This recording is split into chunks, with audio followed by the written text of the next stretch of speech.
Muy buenos días a todas y a todos.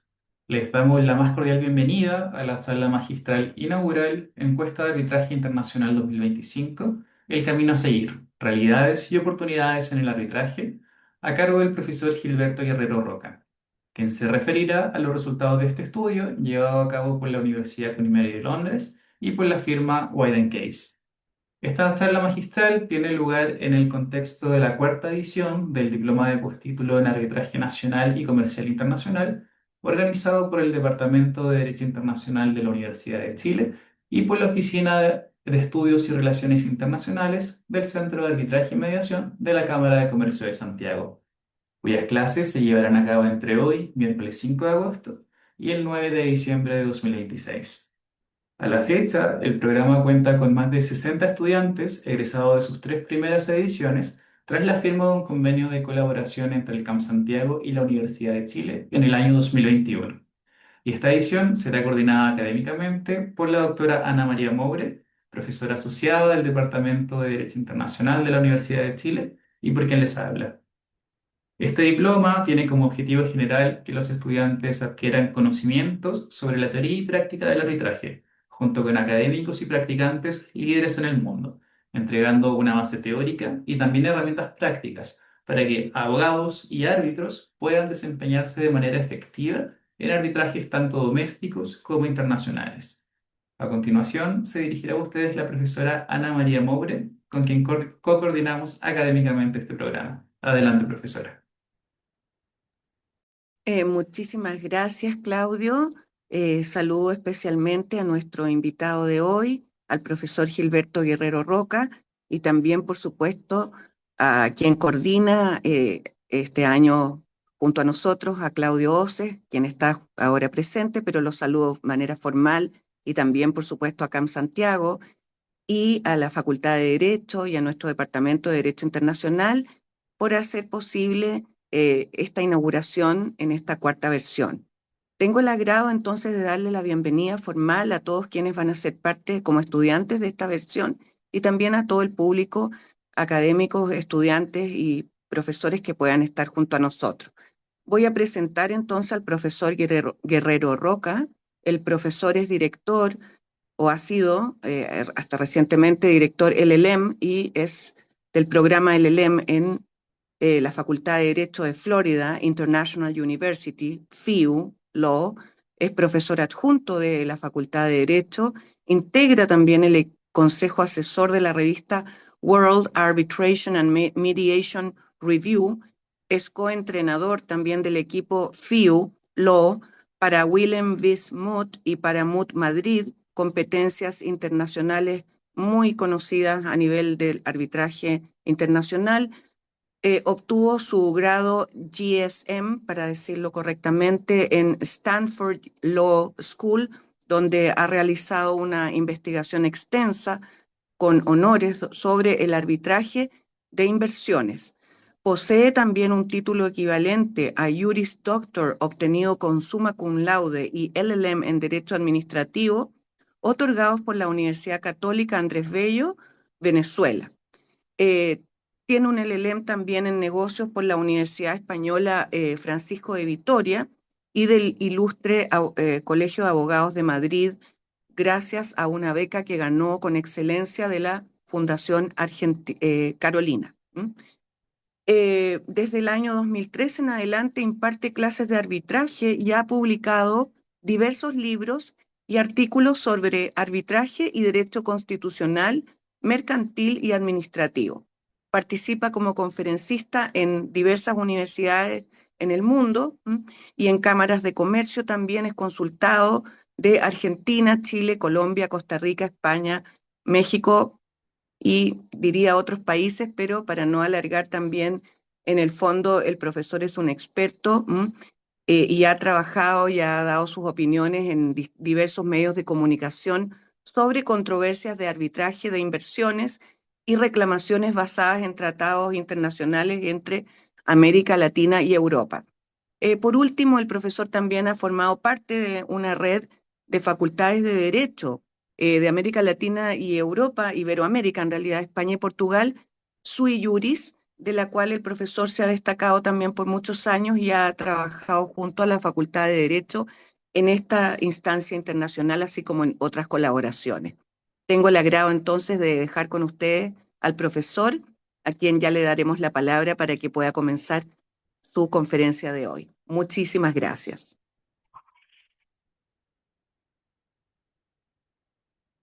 Buenos días a todos. Especial agradecimiento a la catedrática, la doctora Ana María Moure Pino, que es la directora de este diplomado de arbitraje internacional y nacional y además directora del Departamento Internacional de la prestigiosa Universidad de Chile.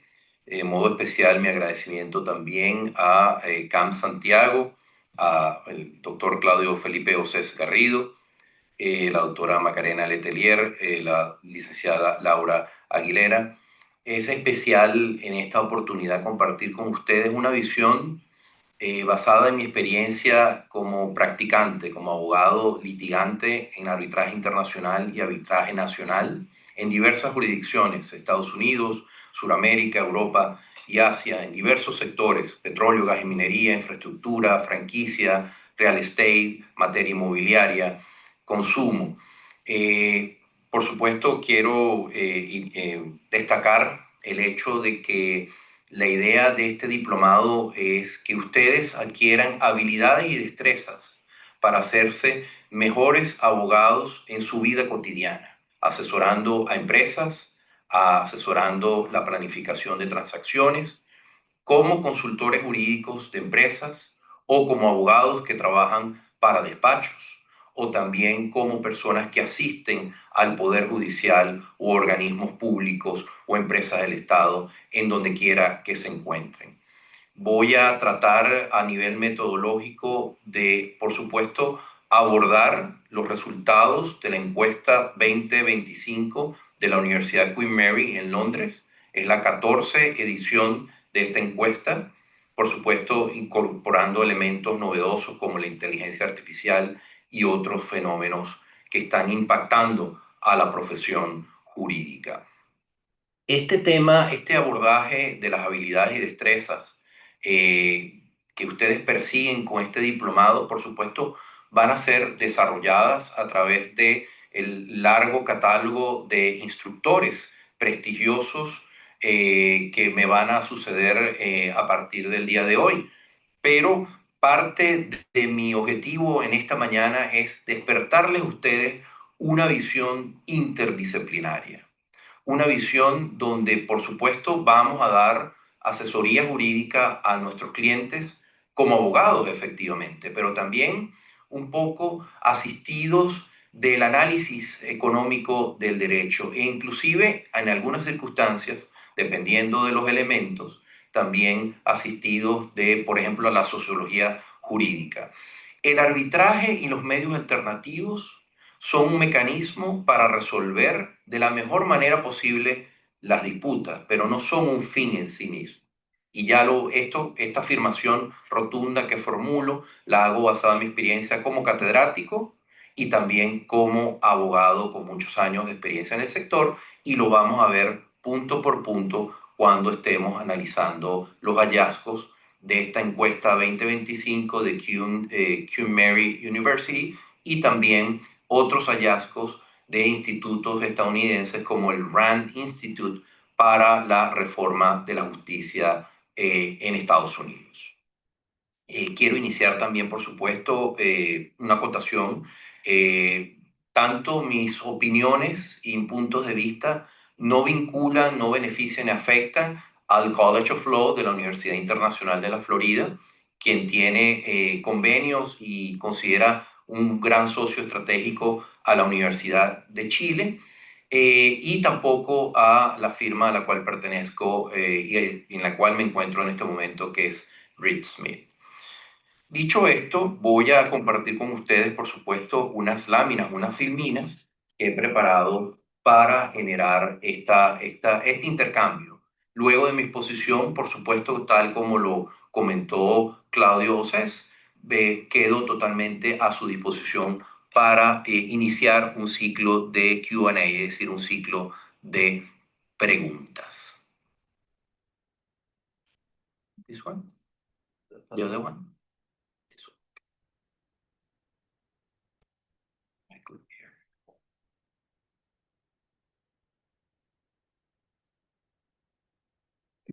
here. Solo para confirmar, ¿se ve la filmina en pantalla? Exacto, se ve perfecto, profesor. Muy bien. Para iniciar esta conversación, esta discusión, debemos iniciar, tener en cuenta cuáles son los incentivos para escoger arbitraje en lugar del litigio. Y este análisis debemos tenerlo siempre en cuenta bajo dos premisas iniciales. Si estamos en presencia de una transacción o de un negocio jurídico a nivel nacional, Chile-Chile, o estamos en una negociación que involucra Argentina, Uruguay, Estados Unidos, Brasil, México, Francia, Italia, o inclusive un cliente nuestro, una subsidiaria de un grupo chileno que tiene una subsidiaria en Europa que hace a su vez una negociación con un par en Asia. Ese es el primer elemento que debemos tomar en cuenta. ¿Estamos en una transacción internacional o estamos en una transacción a nivel nacional? Otro elemento importante que debemos tomar en cuenta es, y nos va a permitir a nosotros dar una mejor asesoría a nuestros clientes o a la institución que estamos asesorando, es conocer los términos de la negociación. Es decir, vamos a saber, al conocer los términos de la negociación, al conocer los incentivos, las razones que llevó a hacer una negociación, vamos a estar en mejor condición para saber si conviene o no seleccionar arbitraje en lugar del litigio. Y como lo vamos a ir viendo, esto va a variar de acuerdo al entorno que lleva la negociación. No es igual cuando las partes que están involucradas en el negocio jurídico lo hacen de manera cotidiana o extensa en el tiempo. No es igual una relación de larga duración en el tiempo, donde es la quinta, la cuarta ocasión en que la empresa A que estamos asesorando y la empresa B hace una negociación, no es igual a cuando se trata de la primera vez que hay una situación de negocio. Muchas veces las disputas van a ocurrir, los problemas van a ocurrir, y sobre todo en los contratos de larga duración, en materia de construcción, en materia de suministros de materias primas, siempre va a haber retrasos, va a haber fluctuación de precio, van a haber situaciones imprevisibles. Lo importante es tratar de ofrecer a nuestros clientes mecanismos de resolución de disputa de manera rápida y de manera menos costosa. Entonces, también tomaremos en cuenta que pueden haber situaciones donde se puede, antes de ir al arbitraje, se puede también considerar la estipulación de cláusulas, en inglés es multi-tier clauses, o cláusulas que establecen etapas previas de agotamiento como la negociación y la mediación. Pero eso depende de lo que acabo de decir. Si hay una relación de larga duración, de varias transacciones, ir a un arbitraje es una forma de litigio. El arbitraje, como vamos a ver, vamos a pedir condenas de dinero, vamos a pedir medidas cautelares, vamos a ejecutar laudos en el resto del mundo. El arbitraje es un litigio, solamente que al sol de hoy es la mejor versión de un litigio. Entonces, dependiendo de esas variables, conociendo la relación que existe, si hay por primera vez una relación entre la empresa A y la empresa B, quizás la forma de planificar esa negociación va a implicar una vía rápida para el arbitraje si algo sale mal. Pero si hay una relación de larga duración, quizás haya incentivo para agotar previamente mediaciones y negociaciones. Y el agotamiento de mediaciones y negociaciones, independientemente de que el centro de arbitraje que se haya pactado obligue o no al agotamiento previo de esa etapa. Eso es muy importante. Los incentivos son distintos, insisto en esta parte, si estamos a nivel nacional o internacional. Aquí en Estados Unidos, a nivel de arbitraje doméstico o de disputas domésticas, históricamente los incentivos para escoger arbitraje a nivel doméstico han sido típicamente, por supuesto, evitar o tratar de usar el arbitraje en materia de consumo como una manera de bloquear demandas colectivas o class actions.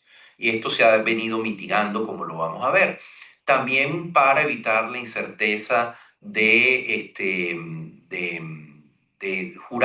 juicios con jurado, como lo vamos a ver. Entonces, es importante ver si estamos a nivel nacional, a nivel internacional, si hay una relación de business to business o negocio a negocio, si hay una relación de negocio a consumidor. Y en este particular, por supuesto, quiero que ustedes vean también los hallazgos del RAND Institute. Este estudio que se hizo hace unos 10 años atrás, hizo una encuesta dentro de Estados Unidos. Vamos a comparar estos hallazgos del RAND Institute de Estados Unidos y luego vamos a ver más reciente, por supuesto, los de la Universidad Queen Mary.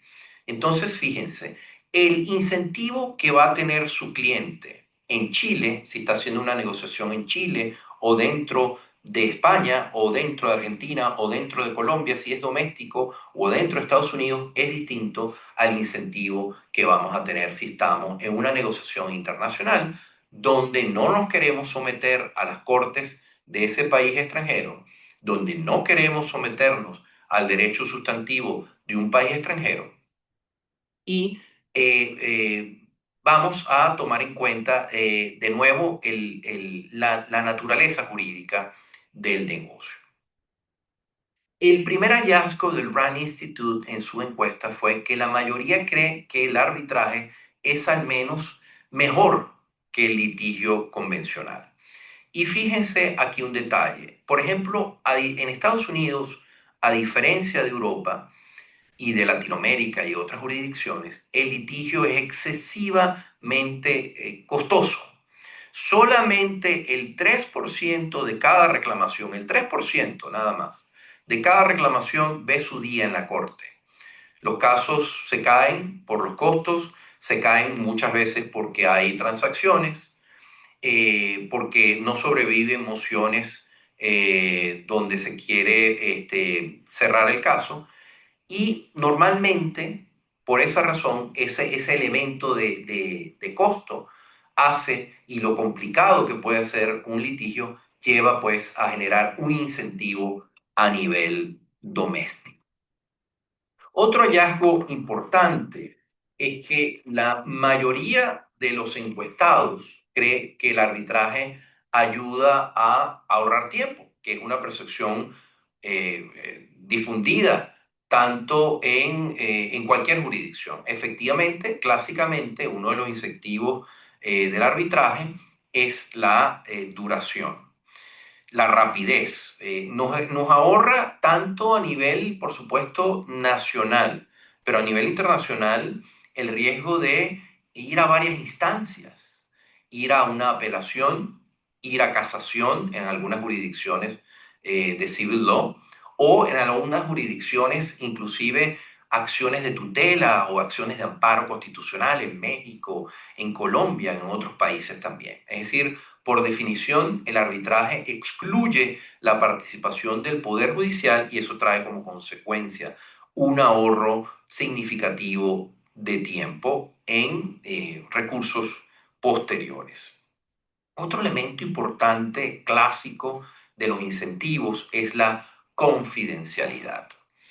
Y ojo con esto, es distinta la confidencialidad al carácter privado del arbitraje. Por ejemplo, el arbitraje comercial por definición es confidencial, pero hay arbitrajes que no son confidenciales, pero que sin embargo son privados. Por ejemplo, el arbitraje de inversión no es confidencial porque es la existencia del arbitraje, los árbitros, las partes, el centro de arbitraje que está llevando ese arbitraje se conoce, pero es privado porque no pueden participar los terceros. Ese es otro gran incentivo. Hay muchas empresas que quieren, por supuesto, tener resolver sus disputas, pero que no genere un hecho relevante.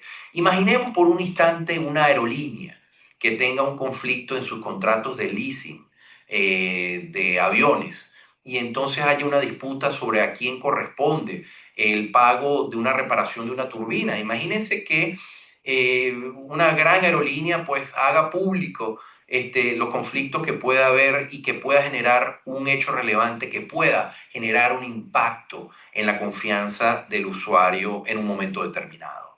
O, por ejemplo, empleados de alto nivel, de gerencia, de liderazgo, artistas, deportistas, es decir, existen muchos incentivos para que en un momento determinado haya confidencialidad. Ese es otro gran incentivo. El tema de costos también, el ahorro de dinero, es otro tema importante. Y esto, por supuesto, supone un análisis, como lo dije anteriormente, análisis económico del derecho y el costo de oportunidad. Por supuesto, si se compara el litigio convencional en cualquier parte del mundo con el arbitraje a nivel nominal, se va a decir, bueno, el litigio es más económico porque para interponer una demanda no necesito pagar, anticipar $25,000, $50,000 o hacer un adelanto de costos para cubrir los costos del centro de arbitraje, los árbitros. Pero, por supuesto, al contar con todos estos otros beneficios, duración, especialidad, eso se va a traducir en un ahorro. No es igual obtener una condena, obtener un laudo favorable en un año que en 10 años. Eso, por supuesto, los gastos de arbitraje comparados con el litigio nominalmente van a ser mayores, pero, por supuesto, por la rapidez en resolver el conflicto va a generar un ahorro de dinero. ¿Qué quieren nuestros clientes? Nuestros clientes no quieren. Estoy aquí reunido con abogados en este diplomado, evidentemente, en su mayoría. Nuestros clientes no quieren, por supuesto, ningún cliente va a hacer una transacción para tener que pagar grandes honorarios de abogados en grandes firmas sofisticadas a nivel mundial y en gastos de arbitraje. Evidentemente que no. Entonces el arbitraje como una forma de litigio es el último recurso. Pero entonces si debemos de litigar, pues evidentemente lo que ellos quieren es que se adjudique justicia de manera rápida para, por supuesto, bajar el impacto que pueda tener la disputa. Y aquí de nuevo algo muy importante. Nosotros nos recibimos en las facultades de Derecho cuando vemos un incumplimiento de contrato, un breach of contract, evidentemente, pues uno piensa como abogado y dice, hay un incumplimiento contractual. A veces nuestros clientes, las empresas, ven el arbitraje o este tipo de litigios como una nueva oportunidad de negocio. Les doy un ejemplo. A veces cuando uno ve un incumplimiento contractual, la empresa ve allí un incentivo para tener poder de negociación, tener leverage, tratar de lograr un arreglo para, por ejemplo, que la otra empresa detenga negociaciones con un competidor, no provea materia prima a un competidor. Es decir, es importante que el análisis económico de derecho siempre esté presente en nosotros. Y ya que estamos hablando de incentivos para escoger arbitraje antes que el litigio, no perdamos de vista que nuestra labor, las habilidades y destrezas que ustedes van a adquirir a partir de hoy en este diplomado, van a aplicarlas en tres grandes momentos. Si están involucrados en la negociación para planificar bien una cláusula de disputa, planificar bien si corresponde por estos incentivos un arbitraje internacional, nacional, acompañado o no de una mediación o de una negociación previa, esa es la primera etapa. Va a ir una segunda etapa que es, si se presenta una disputa, el desarrollo de ese arbitraje, cómo hacerlo. Y una tercera etapa, que es la etapa de la ejecución de ese laudo arbitral. A partir de hoy, la idea es que ustedes adquieran habilidades y destrezas para esas tres etapas. Estos comentarios iniciales que estoy haciendo en este momento corresponden a la primera etapa, la etapa de la planificación de la cláusula de disputa cuando estoy involucrado en un negocio jurídico.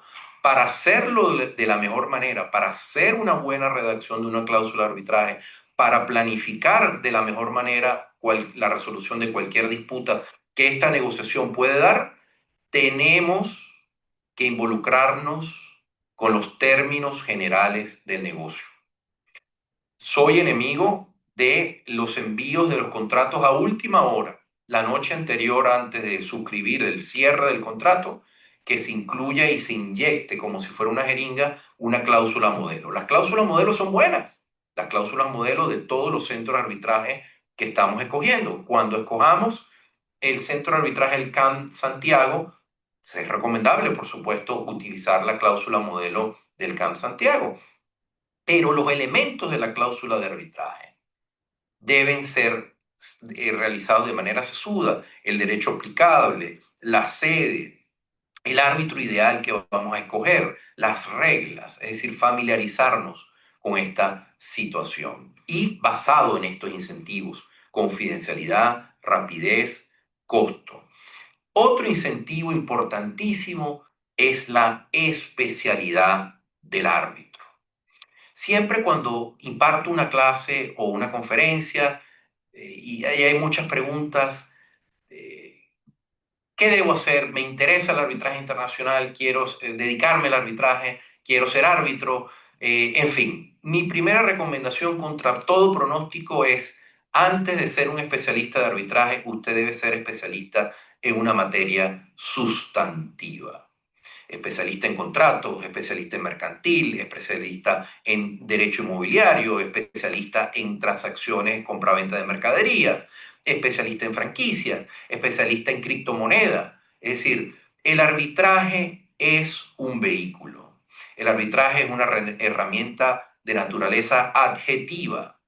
Es una forma de litigio, pero para ser una persona un buen árbitro, debe ser un especialista en temas sustantivos y eso tiene que ver también con el otro incentivo, el de la especialidad, y tiene que ver con la elección del árbitro. Escoger el árbitro tiene que ver con la ventaja de que, a diferencia de un juez ordinario, no tengo que educar al árbitro de qué va un contrato de petróleo, gas y minería, porque quiero escoger un árbitro que no sea la primera vez que se topa con un contrato de suministro de petróleo. Si tengo una disputa de franquicia, quiero un especialista en franquicias. Si tengo un problema de inmobiliario, de construcción, de un desarrollo o de infraestructura, quiero un árbitro que haya estado, que forme parte de la industria. Ese es otro incentivo. La complejidad de las disputas me lleva a la especialidad de la materia y la especialidad de la materia me exige escoger un árbitro que conozca del tema y que me ahorre el deber que tengo de educar al árbitro durante el arbitraje.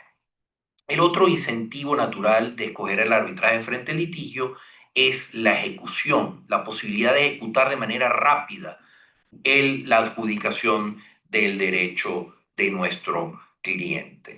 Afortunadamente van a tener una sesión especial en este diplomado sobre la Convención de Nueva York sobre reconocimiento y ejecución de laudos internacionales, conocido como la Convención de Nueva York, de la cual por supuesto Chile forma parte y todas las grandes economías de América, Brasil, México, por supuesto Estados Unidos, Japón, hasta China y toda Europa y países por supuesto de África. Es decir, elemento importante, un laudo arbitral de un árbitro del CAM Santiago o de la CCI o de la AAA o del Centro de Arbitraje de Hong Kong o de Singapur puede ser ejecutado de manera más rápida y expedita que una sentencia de la Corte Suprema de Estados Unidos, de Chile o del Reino de España. Eso es una de las grandes bondades del arbitraje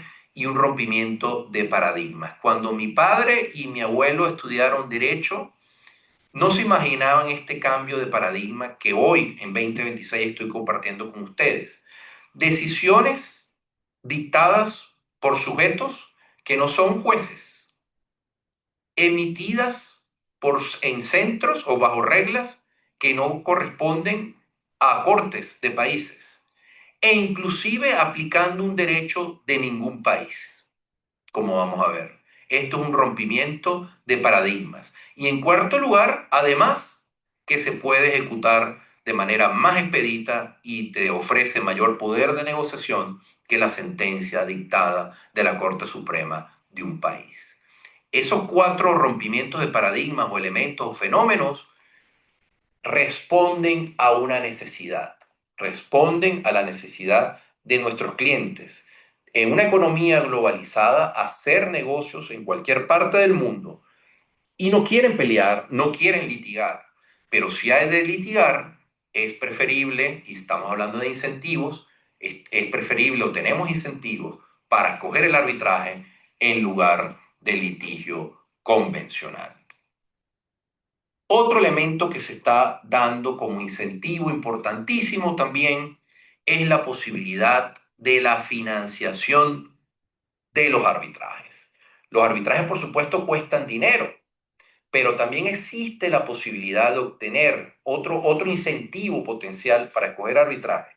Es la posibilidad de que nuestras empresas, nuestros clientes puedan disminuir el riesgo, disminuir el riesgo y el costo que supone ir a un arbitraje internacional si se hace uso de la financiación de terceros, el third party funding. Esto, por supuesto, ha generado controversias, discusiones, pero les digo desde la experiencia. Tengo trabajando con fondos desde hace más de 10 años. Contrario a la crítica desinformada de que piensa que estos fondos lo que hacen es echarle gasolina a una fogata, en realidad sirven como filtros contra demandas frívolas, demandas sin mérito. ¿Por qué? Porque un fondo debe hacer un detenido due diligence, una debida diligencia, donde va a analizar el mérito de una reclamación y donde va a analizar no solamente si tiene fortaleza en los méritos, en el fondo, pero también si tiene la potencialidad de obtener un laudo que cubra los costos del litigio. Esa es otra gran alternativa, otro gran incentivo cuando estamos en materia de arbitraje internacional. Como ven en la filmina, pues por supuesto seguimos hablando de algunos hallazgos. Existe también en el arbitraje internacional una percepción de que algunos árbitros en materia comercial, dependiendo, de nuevo, si estamos en el plano comercial nacional o internacional, tienden a tomar decisiones salomónicas. Existe esa percepción, pero basada en mi experiencia en los últimos años, debo decirle que cada vez esa percepción ha disminuido porque vemos cada vez tribunales más especializados y más dispuestos a acordar compensaciones justas. Este último hallazgo, como lo ven en pantalla, se corresponde a nivel de Estados Unidos el incentivo de no em, evitar a nivel de Estados Unidos, evitar juicios que involucren decisiones de jurados. Para cerrar este punto de los incentivos, es importante de nuevo cerrar con esta idea para ustedes.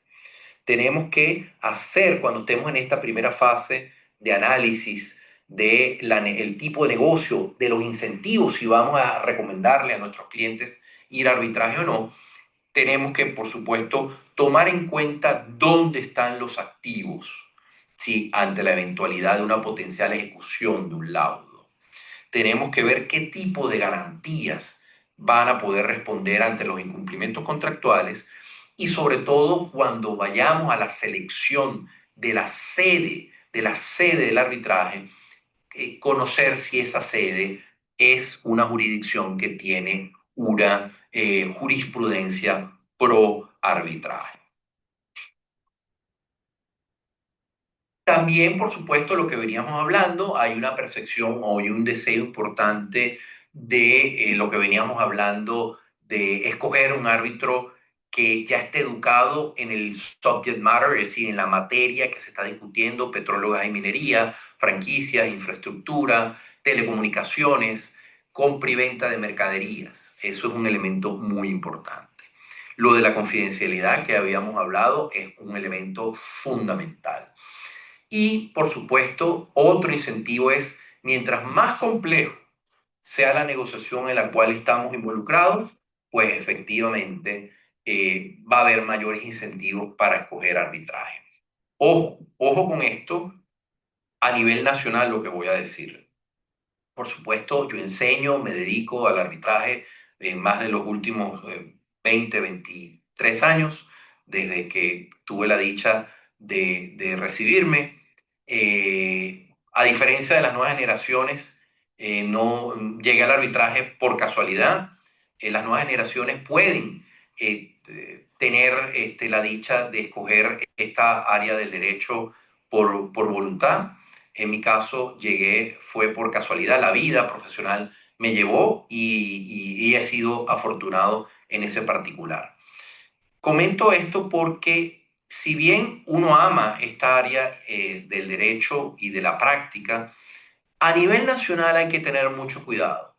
¿Por qué mucho cuidado? Es decir, el arbitraje es bueno para ciertos tipos de negocios, pero no es recomendable para cualquier tipo de disputas. Por ejemplo, hay disputas, puede ocurrir que ustedes se topen a nivel nacional con transacciones que involucren consumidores.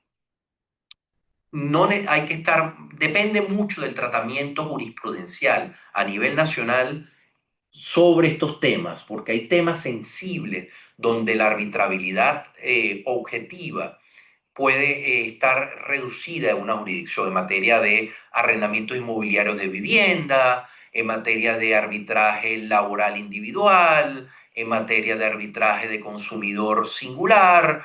Es decir, eso depende de cada jurisdicción. Entonces, como regla general, eh, la tendencia del incentivo inmediato para escoger arbitraje frente al litigio es en transacciones internacionales, en transacciones de complejidad y en transacciones que no involucren por lo general generar a individuos.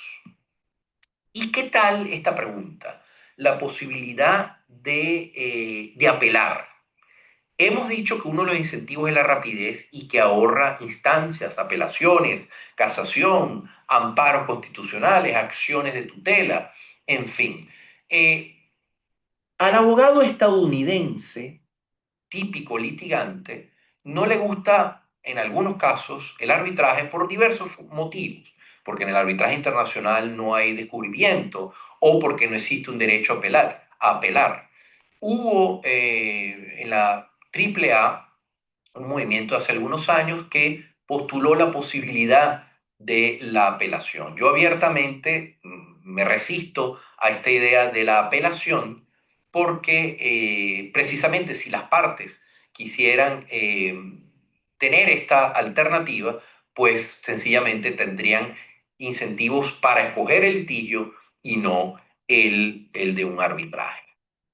Y finalmente, lo que estábamos hablando de qué larga, qué extensa puede ser una relación en el tiempo entre una empresa A y una empresa B. No va a ser igual la planificación del contrato, de la cláusula de disputa, cuando hay una larga relación en el tiempo a cuando es la primera transacción.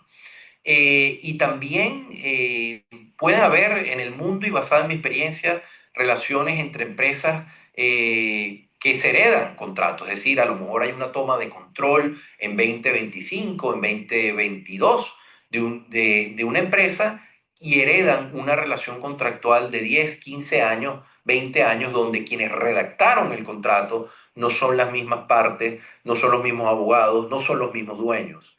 Entonces, esos elementos fácticos hay que tomarlos en cuenta y anticipar los riesgos que pueda suponer. Fíjense, en esta misma línea empezamos a ver en 2025 la 14ª encuesta de QMary. Y dice que de 2.402 empresas que contestaron, el 87% sin duda escoge el arbitraje como mecanismo de resolución de disputas cuando hay una transacción o disputas que superan el umbral nacional. Evidentemente, al sol de hoy, las empresas, en el mundo económico, está consciente de que existen razones, que son los incentivos que ya hablamos, para escoger el arbitraje frente al litigio doméstico.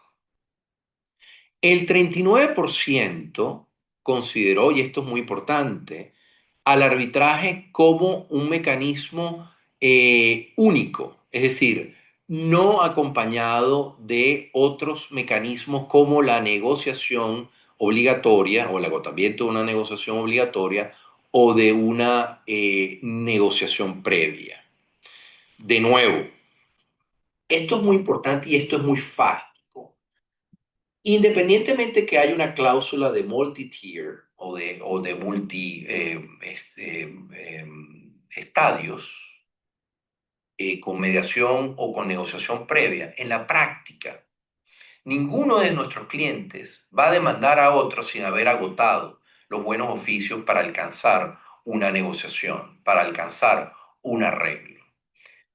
Esta cifra del 39% nos está indicando que muchas de las empresas quizás han tenido malas experiencias cuando ya una vez que se ha generado la disputa, han tenido o se han topado con cláusulas que los obligan a agotar mediaciones o negociaciones. Inclusive ha habido casos donde se ha pretendido torpedear un arbitraje diciendo que no se ha agotado previamente de manera adecuada una mediación o una negociación. Entonces, pareciera, y comparto esa percepción basada en mi experiencia, de que quiero que el contrato establezca una cláusula, de nuevo, dependiendo de la relación entre A y B, la relación comercial entre las empresas, que si ha de haber una disputa, por supuesto que hagamos el arbitraje en lugar del litigio nacional, pero que ese arbitraje no esté condicionado al agotamiento de otros mecanismos previos, porque motu propio la empresa los va a agotar independientemente de que estén en el contrato o no. Otros han acompañado la elección del arbitraje, 48%, casi la mitad, con otros medios alternativos como hemos indicado. Y no por casualidad, fíjense, se ha obtenido el hallazgo de la encuesta, ha habido una disminución en la elección del arbitraje combinado con otros medios alternativos comparados con encuestas anteriores. Bueno, ¿cuáles son, según esta encuesta? Por supuesto, supone esta encuesta la respuesta de muchas empresas y de muchos actores en Asia y en Europa.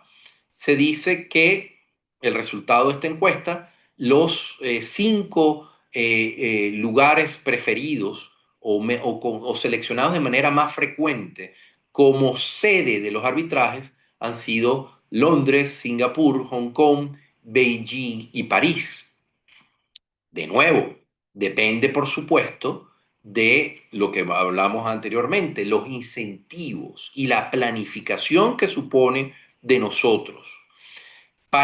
Una de las estipulaciones más importantes en la planificación de una cláusula de arbitraje es la sede, porque la sede del arbitraje, aunque las audiencias se den de manera virtual o se pueda realizar una audiencia presencial en cualquier lugar del mundo, la sede se entiende que es el lugar donde formalmente se entiende emitido el laudo arbitral.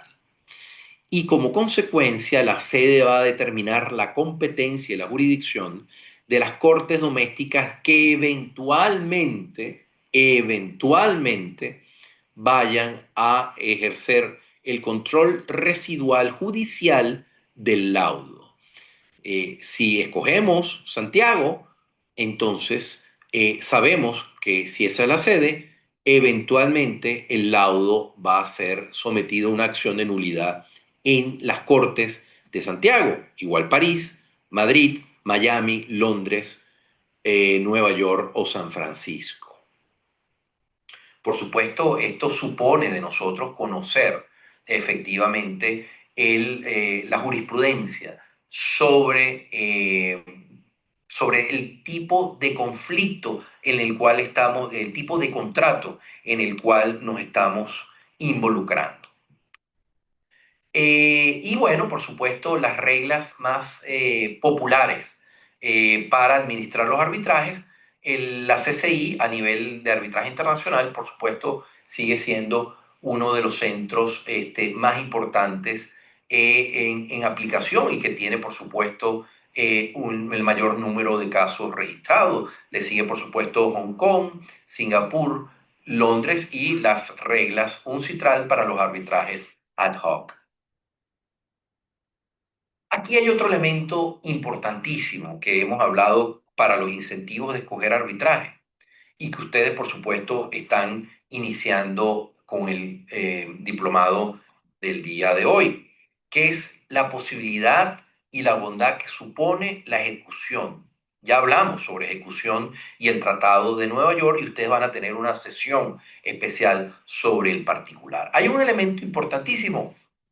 Evidentemente, el resultado de esta encuesta, mayoritariamente hablando de arbitraje comercial, no de inversión, la mayoría de los condenados en arbitraje comercial cumplen voluntariamente con los laudos adversos. Claro, esta tasa de cumplimiento empieza a complicarse en el ámbito internacional comercial, no estoy hablando de inversión todavía, cuando las partes son estados o empresas del Estado. Es decir, siempre los estados y las empresas del Estado van a intentar o suelen, como están involucrados sentimientos políticos, y por lo general recursos naturales, petróleo, gas y minería, pues tienen fuerzas, tensiones que los llevan a tratar de buscar anulaciones del laudo o de resistir la ejecución en todas partes del mundo. Esto no ocurre en arbitraje de inversión. En arbitraje de inversión, los 5 países más demandados en el mundo en arbitraje de inversión, que son Argentina, Venezuela, México, Perú y España. Los 5 grandes, repito, Argentina, Venezuela, México, Perú y España. Son repeat players y estos pelean y luchan hasta el final y pretenden la anulación de los laudos o resisten la ejecución y el reconocimiento y el reconocimiento de laudos internacionales. Y aguas abajo, evidentemente también, cuando en arbitraje comercial están involucrados. Pero en términos generales, la inmensa mayoría de los condenados, que son empresas internacionales, tienden en su mayoría a cumplir voluntariamente con los laudos. Pero, por supuesto, no es simplemente por una política corporativa de las empresas, sino que evidentemente las empresas, a diferencia de los estados, suelen sus juntas directivas, sus juntas de administración, tomar decisiones racionales, a diferencia de los empleados públicos o de los políticos que están sometidos a tensiones políticas. El 61%, es otro hallazgo de la encuesta, considera que los laudos que han llegado a ser anulados en la sede no deberían ser ejecutados en otras jurisdicciones. No voy a entrar ahorita en la discusión sobre la posibilidad de ejecutar o no un laudo anulado en la sede, pero este es un tema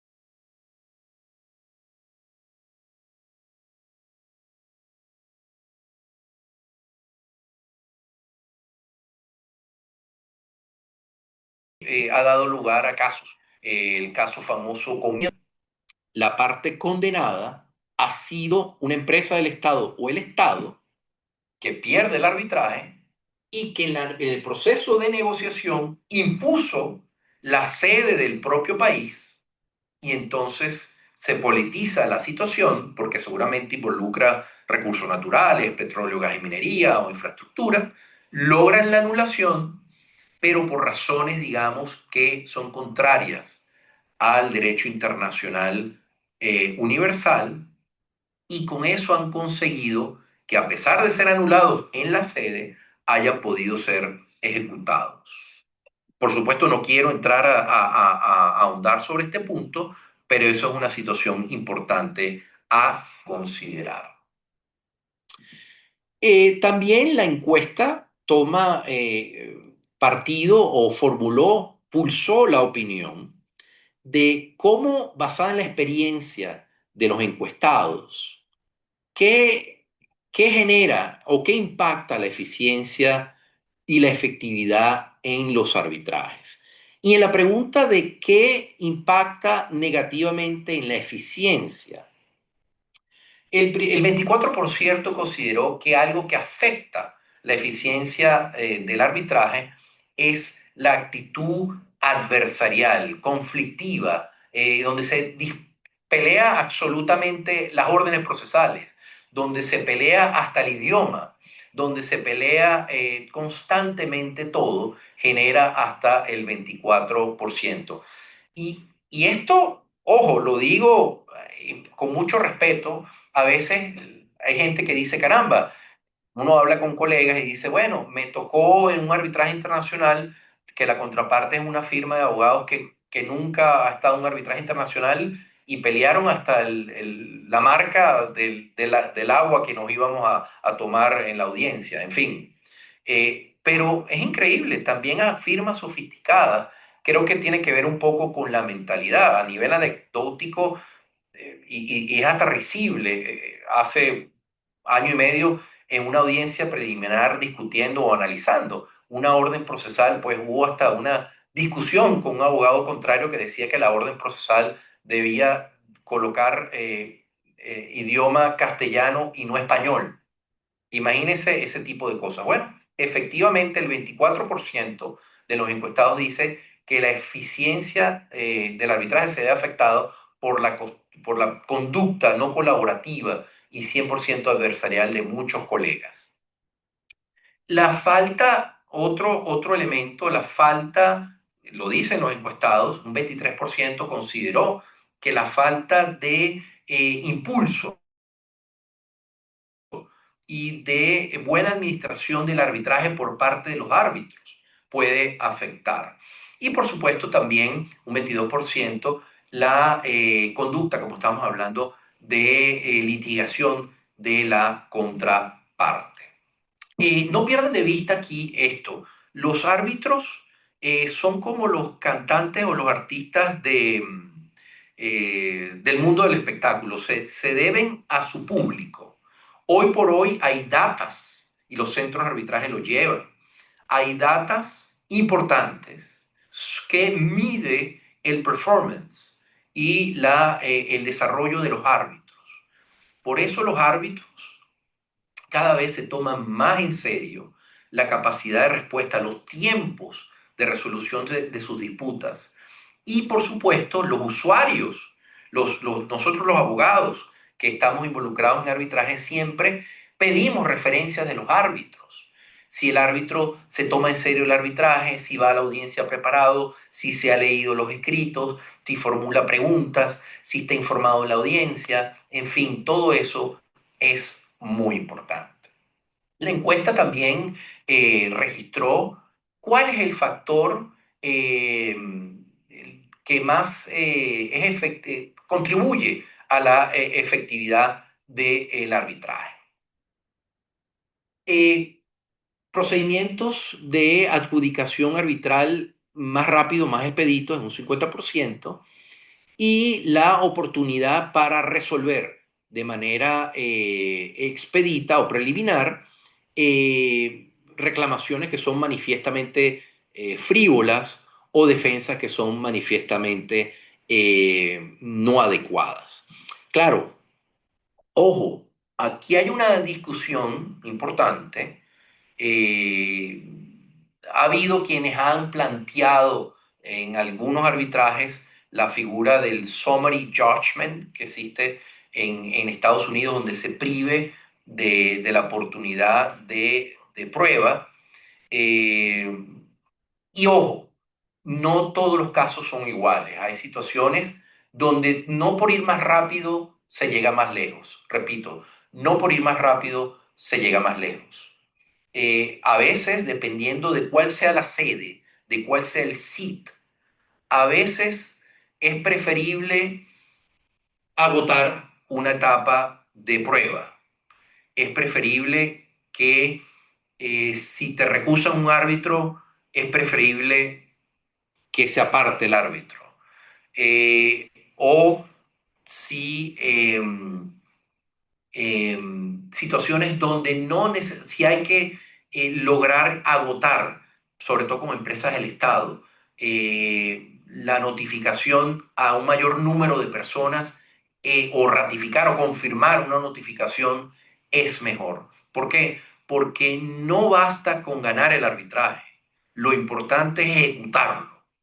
Nada nos sirve obtener un arbitraje ganado si luego no podemos ejecutarlo o hay una situación donde no puede ser reconocido. Entonces, mucha atención ustedes con el tema de el cumplimiento o no de instancias que por ir más rápido pueda poner o exponer el cumplimiento del debido proceso, el due process, en un momento dado. Caemos en un tema interesantísimo en el mundo globalizado, donde hay tantas tensiones regulatorias, donde hay agencias especializadas de protección al consumidor, agencias que protegen el medio ambiente, agencias antimonopolio. Entramos en arbitrajes que involucran actividades de policía administrativa. Hay empresas, clientes que desde que nacen, desde que se constituyen, saben que van a ser objeto de controles en materia ambiental, controles en materia de libre competencia o de antitrust. Este tema del interés público en los arbitrajes es algo importantísimo. En este diplomado ustedes van a tener una sesión donde van a hablar de la arbitrabilidad objetiva o el subject matter o la materia que está siendo objeto de resolución por el arbitraje. Puede haber contratos de construcción, puede haber contratos de materia de petróleo, gas y minería, puede haber contratos de ampliación de la capacidad instalada de su cliente, puede involucrar materia diversa de extracción de recursos naturales. Entonces vamos a ver que mientras más regulada esté la materia, minas, petróleo, infraestructura, puede generarse arbitrajes comerciales entre socios o entre proveedores o con subcontratistas que puedan involucrar temas de derecho público. Y ojo con esto, muy importante, pueden coincidir temas de derecho público en un arbitraje comercial. Les doy un ejemplo. En la construcción de una refinería, en la construcción de una planta, por supuesto se le va a exigir a tu cliente o a la otra parte que esté en good standing, que esté en fiel cumplimiento con la regulación ambiental. Y si hay un incumplimiento ambiental, eso se entiende que hay un incumplimiento contractual.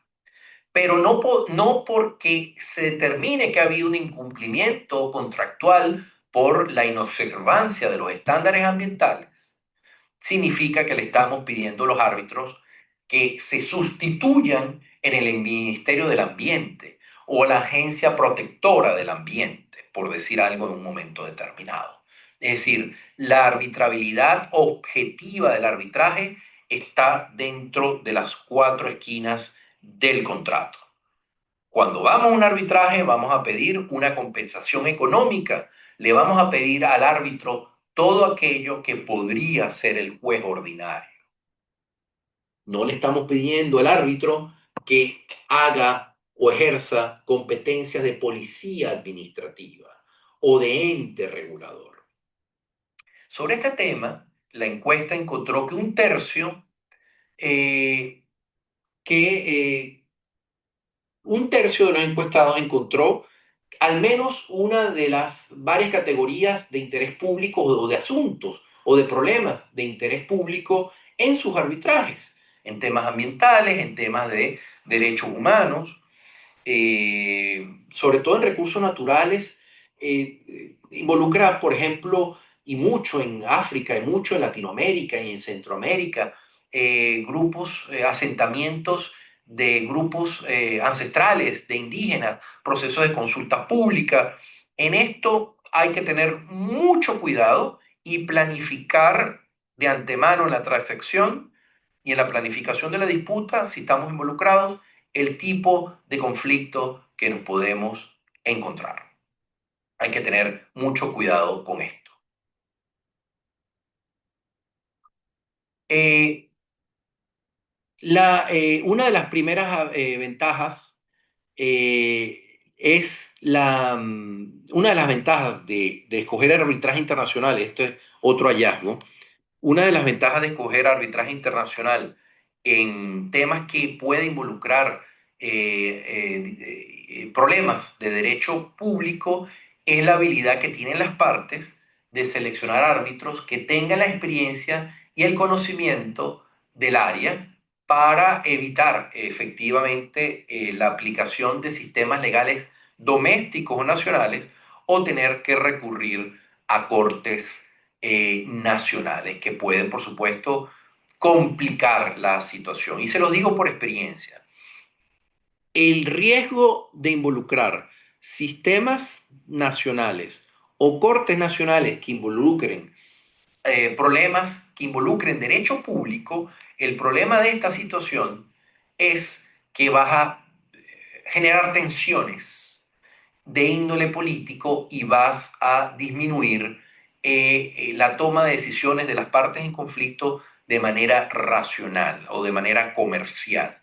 Mientras más alejados estemos de las tensiones sociales, mientras más alejados estemos de las tensiones políticas, vamos a tener mejor capacidad para resolver un tipo de disputa de esta naturaleza en áreas sensibles, repito, materia de petróleo, gas y minería, extracción de minerales, infraestructura, inclusive telecomunicaciones o contratos de suministro que involucran empresas de servicios públicos o de productos masivos.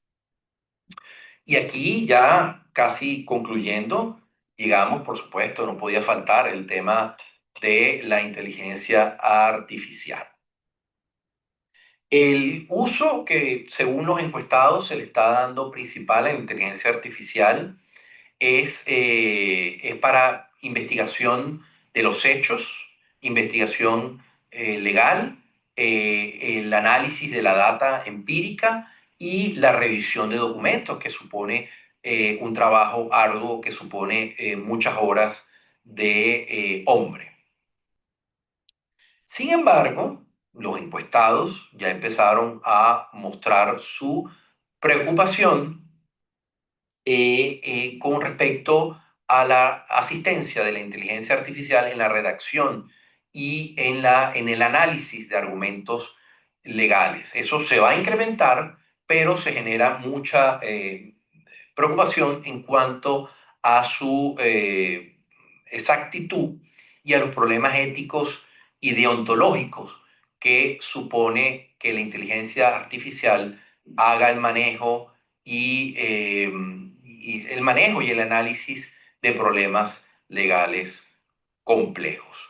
Tuve la oportunidad este año de asistir al grupo 2 en las Naciones Unidas sobre donde se estaba discutiendo de UNCITRAL o de CENUMI en las Naciones Unidas en Nueva York, y se concluyó que no era conveniente en este momento que CENUMI o UNCITRAL regulase el uso de la inteligencia artificial en el arbitraje, porque estábamos, o todavía estamos, en una etapa temprana para ponderar sus riesgos y su uso fiable.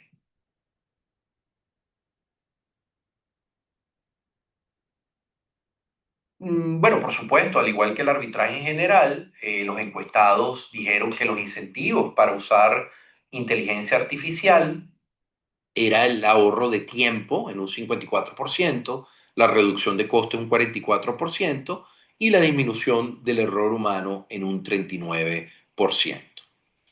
Por supuesto, la encuesta también encontró preocupación sobre los prejuicios de la inteligencia artificial y los errores en un 51%, los riesgos de confidencialidad en un 47% y los riesgos de confidencialidad. Ojo con esto es muy delicado. Ustedes deben cuidar a sus clientes, deben cuidar a las empresas que están asesorando y cumplir con los protocolos y las políticas internas de la empresa que trabajan o del organismo en que están trabajando. Y de la misma manera, la firma de abogados en la cual ustedes están. La confidencialidad supone también, pues, tener precaución de dónde se inyecta, dónde se lanza información sensible de la disputa y si se usan fuentes o proveedores de inteligencia artificial no confiables, usted estaría exponiendo temas sensibles de su propio cliente a el universo de usuarios. La ausencia de experiencia fue otro tema y también las lagunas regulatorias que pueda existir en un momento determinado. Ya casi para concluir y para iniciar el ciclo de preguntas, no quiero cerrar la exposición sin insistir en que, de nuevo, en este diplomado y en su carrera, las habilidades y destrezas que ustedes van a adquirir o que están perfeccionando suponen de ustedes su interacción en tres grandes momentos. El primero, la negociación del negocio jurídico en el cual están involucrados. Y si están en esa primera etapa, determinar cuál es las mejores estipulaciones que pueden incluir en su cláusula de conflicto, en su cláusula de arbitraje.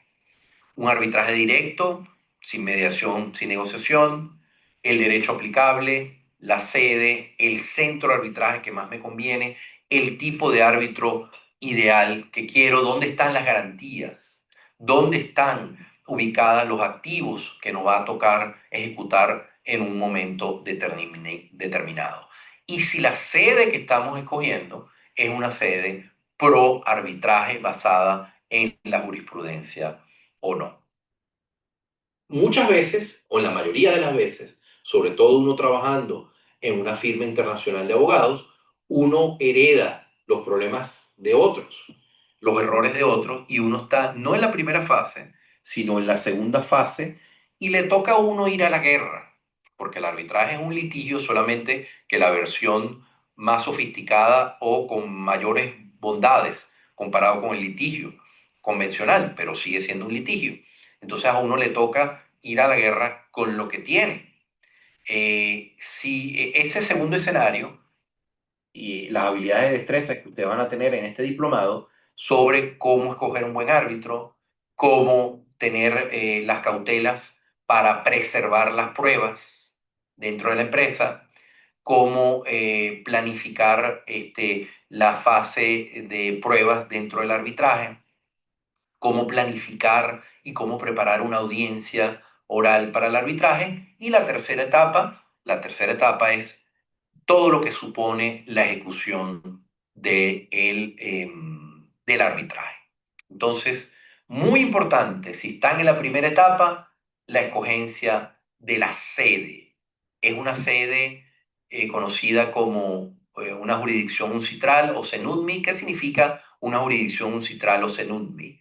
Significa si la ley de arbitraje de esa sede, de ese país, es una ley que se ha moldado o que se ha inspirado en la ley modelo CENUDMI o UNCITRAL de las Naciones Unidas, si esa sede tiene una jurisprudencia pro arbitraje, si esa sede es un país signatario de la Convención de Nueva York sobre reconocimiento y ejecución de laudos internacionales, y algo muy importante desde el punto de vista sustantivo con el derecho aplicable, si el derecho, si estamos utilizando el derecho de un país, el derecho de un país, si ese país es signatario de convenciones y tratados en materia comercial, por ejemplo, la Convención de Viena sobre compraventa de mercaderías en un momento determinado. Y en esto es algo muy importante. De nuevo, repito, ustedes van a tener una sesión sobre derecho aplicable en el arbitraje. No pierdan de vista el uso, la necesidad que se tiene de instrumentos armonizados, instrumentos de soft law o de la nueva lex mercatoria, tanto para el desarrollo del arbitraje como para adjudicar, para resolver las disputas. ¿Ok? Tomen en cuenta instrumentos, guías, directrices sobre, por ejemplo, las reglas o las notas sobre organización de arbitrajes de la CENUDMI o de un citral, o textos, los principios UNIDROIT sobre contratos internacionales en su versión 2016, que es mucho más amplia porque son los principios internacionales para contratos en cualquier área, porque la Convención de Viena o CSG es un tratado, no es un instrumento de soft law, es una convención para compra-venta de mercaderías. En cambio, los principios UNIDROIT, por ejemplo, es un instrumento de soft law que no, al no ser un tratado, a ser un instrumento de soft law, solamente se aplica si es adoptado, si es incorporado por las partes. Aunque hay una tendencia, la data empírica lo demuestra, hay una tendencia de en algunos arbitrajes internacionales donde los árbitros en la ausencia de estipulación de partes, inclusive han aplicado los principios UNIDROIT de los principios de los contratos internacionales gracias a la generosidad de su preámbulo, que dice que puede ser aplicado si las partes establecieron en su contrato la aplicación de lex mercatoria o los principios generales del derecho, en fin. Lean el preámbulo de los principios UNIDROIT, que tiene una estipulación muy generosa para generar esta situación. No pierdan de vista que estos son instrumentos de compromiso, de convergencia, que tienen un catálogo de remedios contractuales más generosos que el derecho interno, pero además más ajustados a la práctica internacional de las transacciones internacionales. Evidentemente, por el tipo de negociación y por el poder de negociación, a lo mejor nos tocará el privilegio de, sugerido por nuestro cliente, imponer el derecho chileno, o imponer el derecho del Estado de Nueva York, o imponer el derecho del Estado de Florida, o el derecho de español. Pero va a haber circunstancias en donde no vamos a poder imponer un derecho local, o a lo mejor el derecho local no nos conviene, y entonces va a haber muchísimos incentivos de utilizar instrumentos de soft law no solamente en la parte procedimental, por ejemplo, para la obtención de prueba, como los principios IVA sobre obtención de prueba, sino sobre todo en la parte sustantiva, en la parte de derecho aplicable para resolver las disputas. Ajustado al tiempo y a la paciencia de ustedes, en apenas 1 hora, 10 minutos, he logrado de una manera apretada resumir muchas de las cosas que ustedes van a tener oportunidad de desarrollar, de pulir de perfeccionar esas habilidades y destrezas que en esta cuarta edición de diplomado, gracias al apoyo de CAM Santiago de la Universidad de Chile, el Departamento de Derecho Internacional de la Universidad de Chile, liderado por la catedrática, la doctora Ana María Moure Pino, ustedes van a tener oportunidad de desarrollar.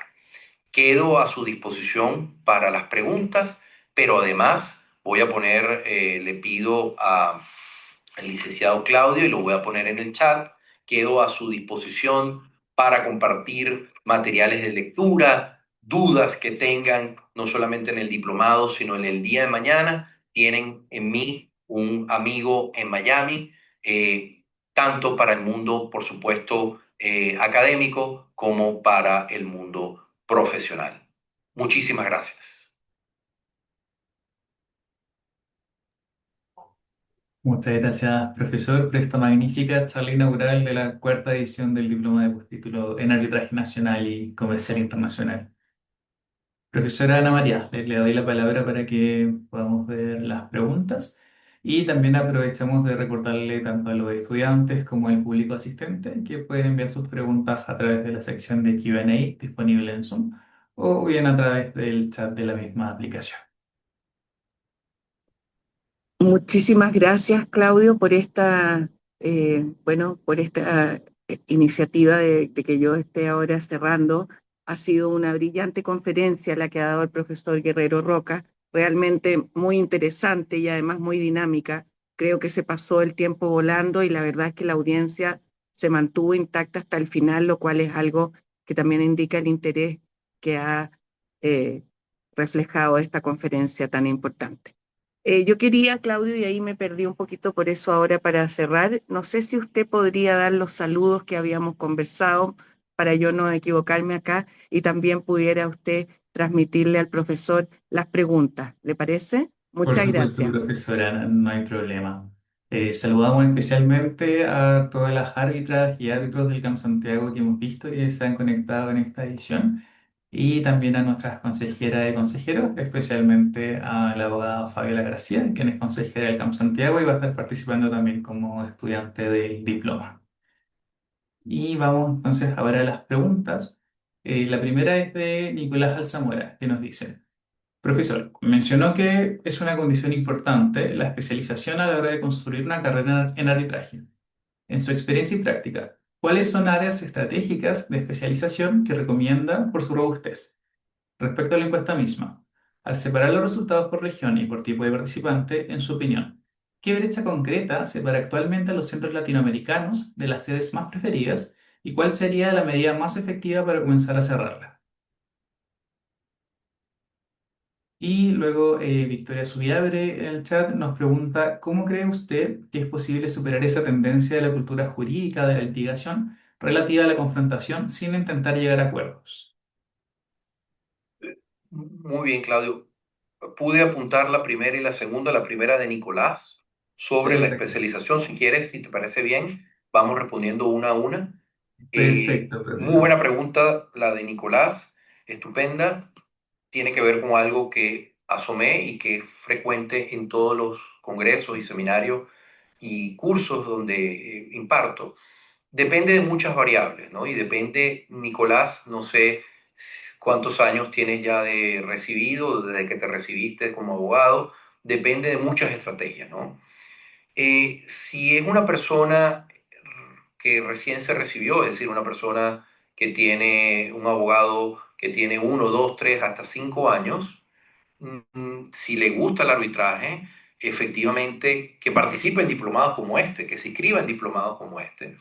Pero mi recomendación es que en la misma Universidad de Chile, si está en Santiago, se postule para una especialidad en Derecho Internacional, para que le dé derecho sustantivo, donde además seguramente la especialización de Derecho Internacional va a tener una materia de arbitraje, que le va a dar las herramientas para ser un especialista en transacciones internacionales, compraventa de mercaderías.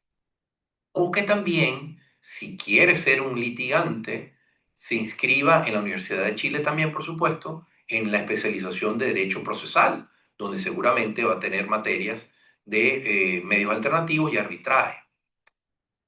Y para hacer una carrera en arbitraje, por supuesto, evidentemente, mi recomendación es formarse, es decir, tener la formación y los principios de arbitraje en un diplomado como este, pero tener una sólida y fuerte formación en derecho sustantivo a nivel contractual, a nivel mercantil también, y depende mucho de las áreas en donde esté involucrado, en materia de compraventa de mercaderías, en materia de derecho inmobiliario, en materia de franquicias.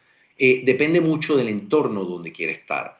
Por supuesto, si quiere hacer una carrera definitivamente o exclusivamente en arbitraje, pues por supuesto tratar de postularse para trabajar en centros de arbitraje tan prestigiosos como el CAM Santiago o instituciones internacionales. Eso es en arbitraje comercial nacional. Si es arbitraje internacional, por supuesto, debe tener una sólida formación en derecho internacional y otro universo totalmente distinto, aunque involucrado, aunque vinculado, es en el arbitraje de inversiones. El arbitraje de inversiones sí, digamos, tiene un área un poco más especializada, mucho más especializada, derecho internacional público, donde debo hablar desde la experiencia, debo decirles algo muy, muy interesante. Yo tengo una formación de derecho público, de derecho regulatorio, de derecho administrativo, de derecho constitucional muy fuerte. Y siento a la distancia, ya después de más de 20 años haciendo esto, y mi primer arbitraje de inversión fue en el año 2002. Debo decir al sol de hoy que agradezco la fuerte y sólida formación en derecho público, en derecho regulatorio, porque me ha hecho entender mejor los orígenes, los conflictos en el arbitraje de inversión. En el arbitraje de inversión donde involucra procedimientos administrativos, juicios contenciosos administrativos, a entender políticas públicas discriminatorias, expropiaciones indirectas, y además, ya que estamos en un ambiente de abogados de formación de derecho civil o de derecho de raíz romano-germánica o continental, Chile, Argentina, España, Francia, Italia, México, Colombia, eh, eh, le cuesta mucho, el 90%. Yo diría, no tengo la data fuerte, pero la inmensa mayoría de los que en Estados Unidos hacemos arbitraje internacional y sobre todo arbitraje de inversión, somos extranjeros. ¿Por qué? De entrada, a diferencia del abogado americano cotidiano, hablamos otro idioma, hablamos español, hablamos francés, hablamos portugués, número uno. Número dos, estamos dispuestos a ir a las labores de recolección de pruebas en el resto del mundo. Pero muy importante lo que acabo de decir. En nuestros países, la interacción del Estado es mayor. En un país como Estados Unidos, el Estado, la participación del Estado es muy poca. En nuestros países de herencia europea, el Estado está casi presente en todas las áreas, en telecomunicaciones, en recursos naturales. Entonces, no es raro haber estado expuesto en nuestra formación, en nuestra carrera, a empresas del Estado. No es raro que aun cuando somos abogados corporativistas o derechos de los negocios, nos haya tocado estar involucrados en juicios contenciosos administrativos por temas de libre competencia. Entonces, en resumen, no hay una píldora que yo te recomendaría, Nicolás y queridos compañeros, para que uno se toma e inmediatamente hay una carrera para tener un desarrollo en arbitraje internacional. Pero sí hay estrategias, sí hay elementos, pero lo primero que te diría es que cultives tu propia marca, Nicolás, como un especialista en el derecho sustantivo que más te gusta, que más te apasiona y donde crees que puedes desarrollarte más. Claudio, la segunda pregunta la formuló Victoria Zubiabrecht, estaba con otro nombre de Victoria. mujer, se la digo La yo. formuló Victoria y, si recuerdo bien, más o menos señala cuál cree que debería ser la estrategia de los centros de arbitraje latinoamericanos para que se escoja como sede nuestras capitales Eh, latinoamericanas, escoger más. Exacto, esa era la segunda pregunta de Nicolás. y en el fondo es cómo cerrar las brechas entre los principales centros alrededor del mundo y los centros latinos. Muy bien. Eh, no hay una respuesta inmediata perfecta, pero hay que empezar por evangelizar en tu propia casa. Es decir, si logramos en Santiago, en Buenos Aires, en Bogotá, en San José, Costa Rica, en Ciudad de México, que las empresas confíen más en el arbitraje a nivel nacional, a nivel doméstico, habrá más casos de arbitraje nacional doméstico y, por supuesto, al ser arbitrajes nacionales, la designación como sede de estas capitales. Pero a nivel internacional también, ¿ya? ¿Cuál es la preocupación de un cliente que se topa con la posibilidad de escoger como sede de un arbitraje internacional Santo Domingo en República Dominicana, Caracas, Venezuela, Bogotá en Colombia, Santiago en Chile o Sao Paulo? La jurisprudencia local y los controles judiciales que puede haber contra ese arbitraje. Y la preocupación es no solamente el laudo arbitral, sino inclusive medidas cautelares que lleguen a dictar los árbitros en un momento determinado, o un árbitro de emergencia. Entonces, esa es la preocupación importante.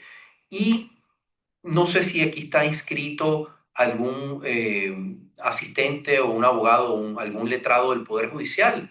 Nosotros en las universidades y los centros de arbitraje tenemos que invitar, involucrar al Poder Judicial. Mientras tengamos un Poder Judicial más amigable, con mayor conocimiento al arbitraje y a los medios alternativos, eso va a replicar y hacer más atractivo a nuestras capitales latinoamericanas.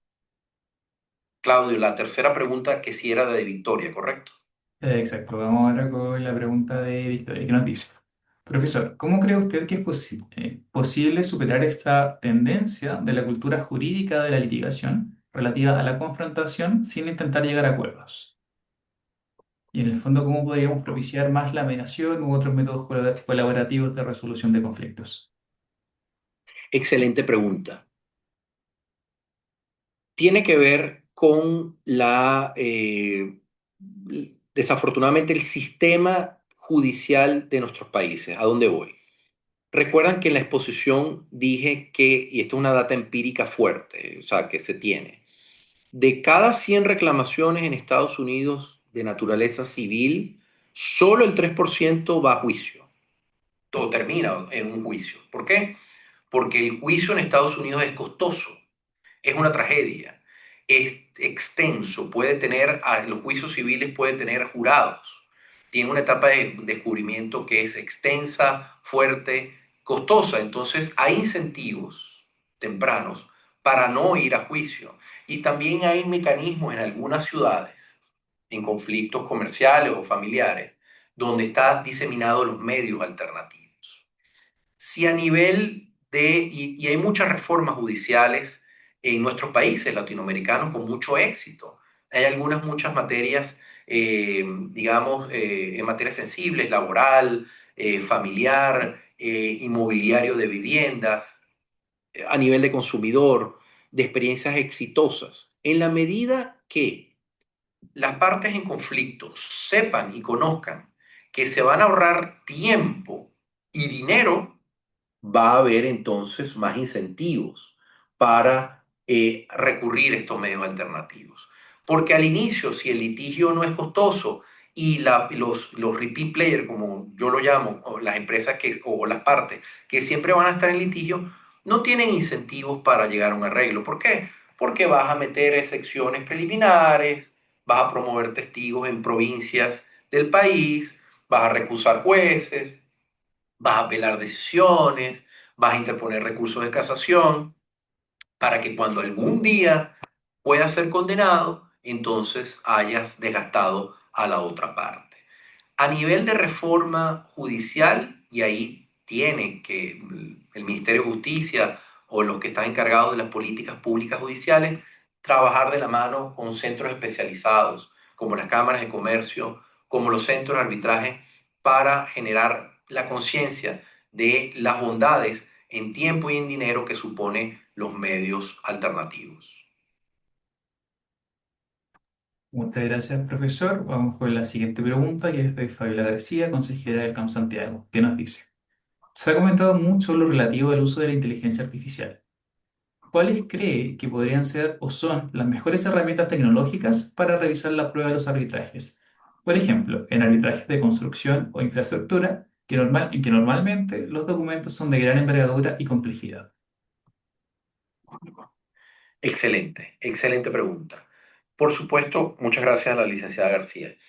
Por supuesto, lo ideal allí es, en cuando más complejo sea el tipo de disputa, contar con recursos internos que asistan al equipo de abogados. Es decir, no iniciar el arbitraje sin antes no tener un control absoluto de los documentos. Es decir, no iniciar el arbitraje si no hay un control y un conocimiento interno previo de los especialistas de tu cliente, los especialistas internos, los expertos, los ingenieros, para controlar el contenido o cómo te puede beneficiar o cómo te puede perjudicar el cúmulo de documentos. Más, por supuesto, las técnicas de preservación de esa documentación. Y por supuesto, luego de ese análisis interno, pues anticipar cuáles serían el catálogo de expertos, de peritos que pueden asistirte en esta reclamación. No esperar a una vez que ya está iniciado el arbitraje para utilizar los recursos y la pericia de otros especialistas que no son abogados para ayudarnos a persuadir al tribunal arbitral. Súper, muchas gracias, profesor. Y vamos con las últimas dos preguntas.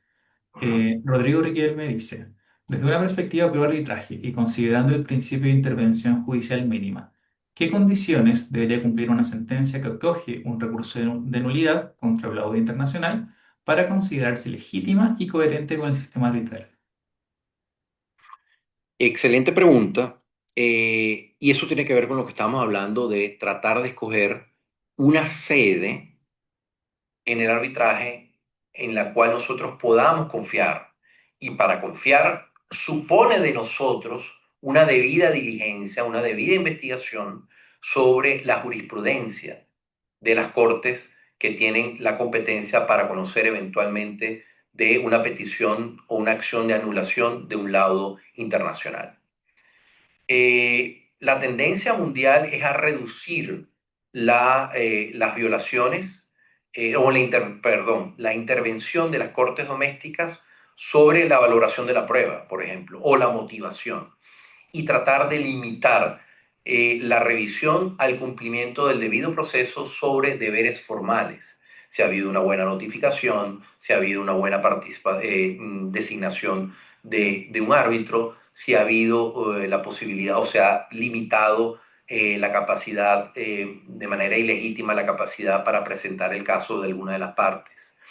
Les recomiendo también, sobre este particular, por ejemplo, temas en los últimos años de la pandemia, que fue en los arbitrajes internacionales el tema de el uso de las audiencias remotas y si eso afectaba o no el debido proceso en un momento determinado. La International Bar Association, perdón, la ICA, no la IVA, la ICA, emitió con ocasión de la pandemia un task force por país sobre este elemento, si el uso de las nuevas tecnologías y de lo remoto podía generar o no una violación al debido proceso. Entonces, eso es importante, ver qué tan intensa es la jurisprudencia o qué tan intenso, cuál es la actitud de las cortes de una sede en determinado sobre diversos aspectos del arbitraje. Y sobre esto hay algo muy importante que hay que acotar.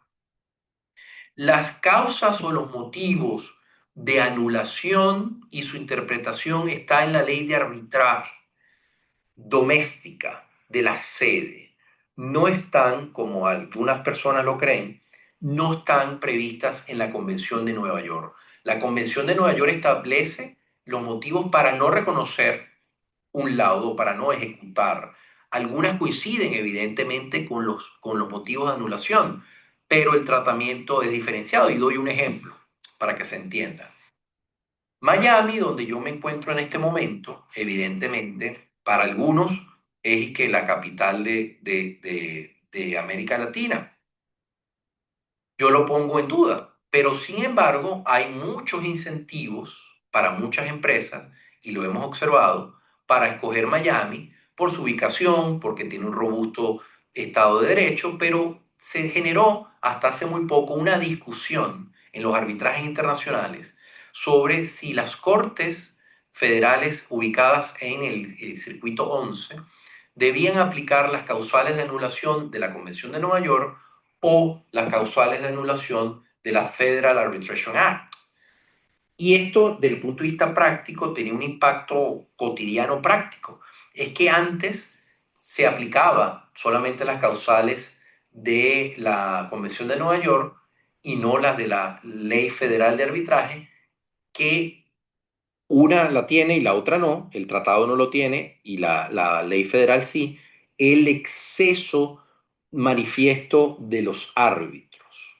Entonces, eso generaba una situación de incertidumbre. Entonces, afortunadamente acá, en el circuito 11 de Estados Unidos, se determinó que las causales, cuando la sede está dentro del circuito 11, Atlanta, Miami, Orlando, Tampa, en un arbitraje internacional se aplican las causales previstas en la Ley Federal de Arbitraje y no en la Convención de Nueva York. Eso tiene un efecto práctico, pero en conclusión, lo importante sobre esto es escoger una buena sede y estar al día con la jurisprudencia en materia de control judicial de anulación de los laudos en esa sede. Muchas gracias, profesor. Y ahora vamos con la última pregunta de María Jesús Oay, jefa de la unidad de mediación del CAMS ampliado. ¿Qué dice? En las cláusulas escalonadas existe una corriente que dice que la mediación es obligatoria y que las partes deben pasar por el proceso, al menos interponer la solicitud de mediación. Pero hay otra corriente que dice que esto se debe analizar al momento de acaecido el conflicto y que por tanto no es obligatorio el cumplimiento de este requisito para presentar la demanda arbitral. ¿Cuál es su opinión al respecto? Excelente pregunta. Y eso responde, fíjense, lo hablamos en la exposición, a por qué ha habido una disminución en la encuesta, en la respuesta 2025 de la encuesta de Queen Mary. Hay ahora más prejuicio, más temor en adoptar, en incluir cláusulas escalonadas o multi-tiers clauses. ¿Por qué? Por lo que acaba de decir la licenciada, que es que puedes encontrarte en una situación donde de manera fáctica el gerente general, el jefe de compras o el jefe de planta de la empresa de tu cliente ha hecho todo lo posible para que no haya una disputa o para resolver los hechos que dieron lugar a la disputa, y sin embargo ya ha llegado en un nivel de crispación entre la empresa A y la empresa B, y se ha tomado la junta directiva la decisión de ir a un arbitraje porque desafortunadamente no hay otra salida. Y cuando se va a iniciar el arbitraje, nos encontramos que por las razones que sean, se pactó hace un año, 2 años o hace 15 años una cláusula de arbitraje escalonada que nos impone llover sobre mojado, tratar de volver a insistir en una negociación. Y a lo mejor la cosa es más grave todavía, porque a lo mejor nos encontramos con una cláusula de arbitraje que no limita en el tiempo, que no limita en el tiempo ese agotamiento de una negociación o de una mediación. No sé si es el caso del CAM Santiago, pero hay centros de arbitraje, inclusive, que como requisito de procedibilidad imponen, aunque no lo diga la cláusula del contrato, imponen la obligación de agotar una mediación. Yo he estado en mediaciones muy sofisticadas que apenas me siento y veo quién viene de la parte contraria y digo, esto se perdió. Apenas con sentarse a la otra parte. ¿Por qué? Porque a la mediación viene el mismo General Counsel, el mismo abogado que tiene año y medio peleando con mi gerente general de la empresa. Hasta un punto de honor, es el padre de la criatura. No va a mediar. Entonces, mientras más alejado las mediaciones, claro, y hay técnicas especializadas de mediación y conciliación, pero mientras más alejado esté la mediación de los protagonistas de la disputa, más exitosa va a ser. Y eso también depende, como lo vimos en la exposición, de qué tan frecuente, qué larga de la data de la relación entre la empresa A y la empresa B exista. Si hay una relación de muchos años, si hay una relación de dependencia, por ejemplo, un proveedor confiable, la empresa van a tener incentivos. A lo mejor después de 15 años de relación, como cualquier otro matrimonio, se odian, pero no pueden vivir sin el uno o el otro, porque es el proveedor más fiable que tenemos de materia prima y no nos podemos pelear con él. Hay que llegar a una solución a cualquier costo. Pero si es la relación por primera vez, una transacción entre A y B, a lo mejor va a haber incentivos de tener un arbitraje más expedito para evitar que se insolventen, para evitar que se dilapiden recursos, activos, garantías, hasta pruebas se puedan esconder. Entonces, en resumen, la escogencia o no de cláusulas escalonadas depende varios factores, pero principalmente qué tan dependiente, qué tan larga y exitosa es la relación comercial entre la empresa A y B. Pero por regla general, si es la primera vez que hay una transacción entre tu cliente y otra empresa, yo no adoptaría cláusulas escalonadas.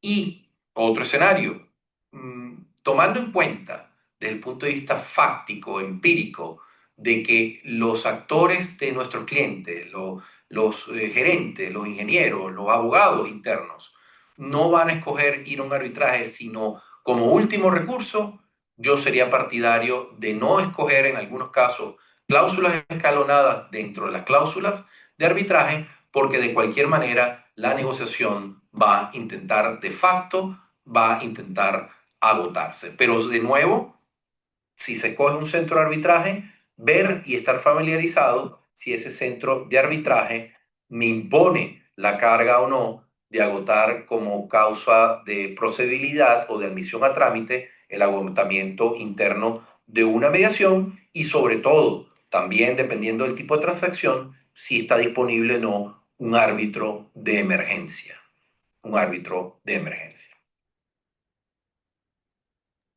Perfecto. Muchas gracias, profesor, nuevamente por su charla, también por todo el tiempo que se ha tomado para responder a las preguntas.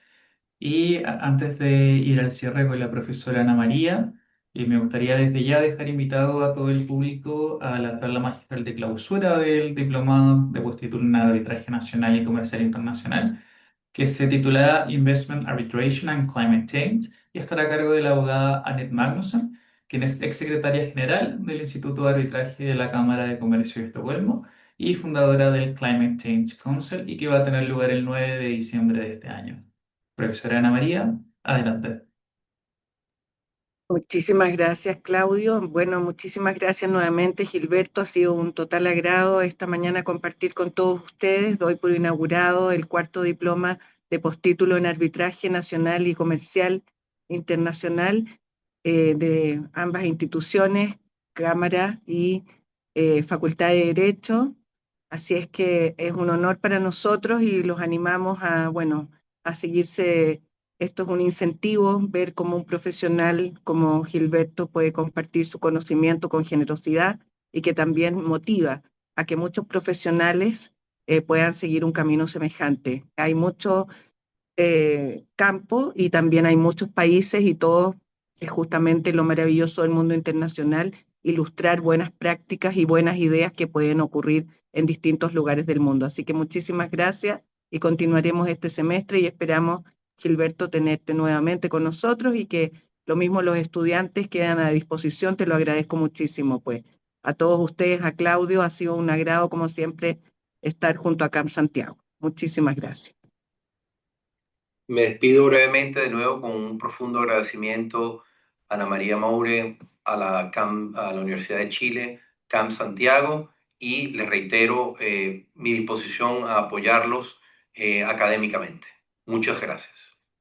Muchas gracias, profesor y profesora. Con los estudiantes nos vemos en la tarde a las 6 para la primera clase y al público general lo invitamos a estar atento a nuevas actividades, tanto del Camp Santiago como de la Universidad de Chile. Buenas tardes.